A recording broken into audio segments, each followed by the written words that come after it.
Bonjour, je suis ravi d'accueillir Yves Garagnan au sein de la rédaction UNC. Yves, bonjour. Bonjour. Vous êtes président de DiliTrust.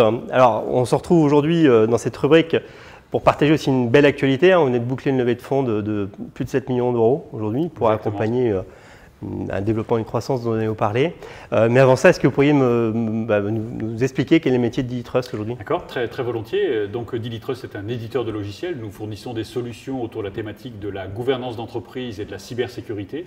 Donc nous essayons de proposer à nos clients, plutôt grandes entreprises et entreprises de taille intermédiaire, des solutions très pratiques autour de la problématique de la gouvernance. Il s'agit de pouvoir rassembler des informations, collecter des informations en vue de les restituer pour des besoins de conformité, de déclaration, de réglementaire auprès de différents interlocuteurs que peuvent être les actionnaires, les marchés financiers, le régulateur. Et donc ces informations qu'il faut collecter, nous proposons des plateformes en SaaS dans lesquelles les clients peuvent mettre ces informations et ensuite les restituer. Et ces usages se déclinent aussi bien au travers d'une plateforme qu'on appelle DiliTrust Gouvernance, qui va être un peu plus utilisée par la direction juridique de l'entreprise, la direction financière, le secrétariat général, que d'autres plateformes telles que DiliTrust Exec, où là il s'agit plus de gérer l'organisation d'un conseil d'administration de manière dématérialisée et de permettre aux différents administrateurs de consulter les documents relatifs à leur réunion en avance et pouvoir échanger entre eux pour bien préparer cette réunion. Aujourd'hui, on discutait en préparant, comment vivez-vous cette influence du digital aujourd'hui? On a tous partagé le buzzword de la transformation digitale, mais comment vous l'avez vécu vous en tant qu'éditeur de logiciels? Ces dernières années, on a vu vraiment une accélération du besoin à la fois sur le fait de manipuler un grand nombre d'informations, donc d'avoir des plateformes dans lesquelles toutes ces informations peuvent être collectées, assemblées, surtout organisées de manière à être restituées facilement. Donc là, les outils numériques… Ce qui était intéressant de partager, c'était ce côté aujourd'hui, vous avez presque dit que votre métier n'a pas changé, mais vous avez pris en compte des nouveaux usages au niveau le phénomène app, ça a été très important pour vous. Donc, a été amené à avoir des compétences que vous n'aviez peut-être pas avant ou des… C'est un fait que ce qui a donné une accélération, par exemple, à l'usage dans les conseils d'administration, c'est le fait que les administrateurs puissent accéder aux informations sur des apps. Donc, au travers de tablettes, iPad, Android ou autres.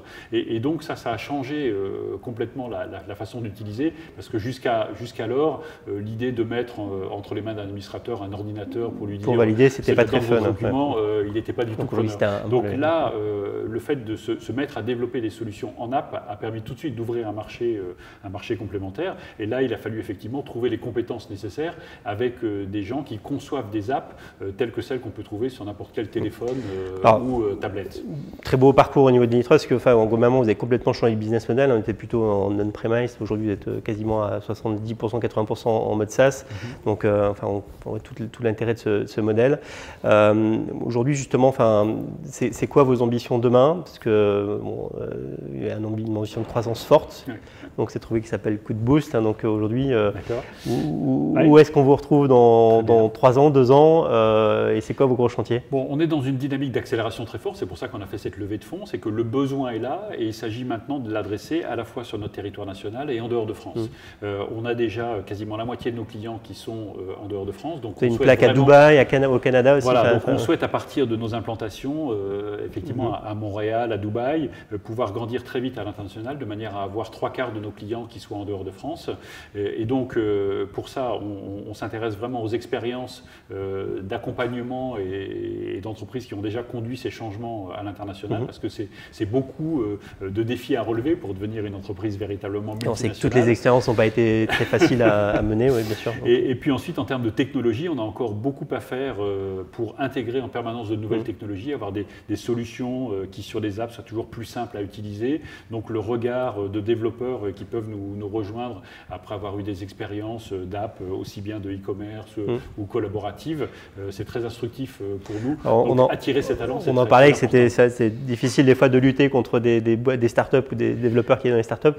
Ils vous ouvrez plein d'avantages. Donc cette dimension internationale, c'est aussi d'être en prise directe avec des boards de grosses boîtes. Donc c'est aussi un intérêt pour vos équipes. C'est souvent assez séduisant. On le voit lorsque des jeunes développeurs nous rejoignent ou sur des profils différents qui vont vraiment participer participer au conseil qui est donné à nos clients.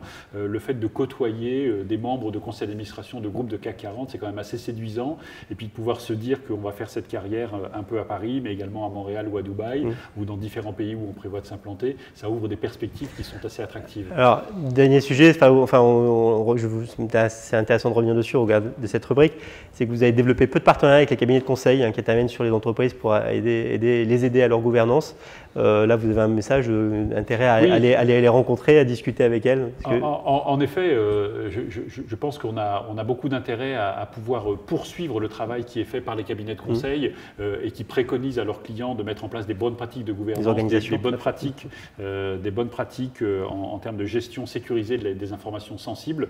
Et derrière, il faut des outils. Donc là, nous avons les outils, donc on peut venir à leur suite pour mettre tout ça. Et avec une belle entreprise française, donc plutôt que d'aller bosser avec des gros groupes internationaux, enfin voilà, il y a un vrai exactement. enjeu. Et ça nous aidera dans nos ambitions qui restent de doubler notre chiffre d'affaires dans les 3 ans qui viennent. On a fait presque une dizaine de millions d'euros de cette année, donc il faut qu'on atteigne les 20 le plus rapidement possible. Tout ça avec beaucoup de croissance internationale. Bravo. C'est des belles perspectives. Bravo pour ce parcours, pour cette ambition. Et puis on va suivre ça de près. Merci beaucoup. Merci.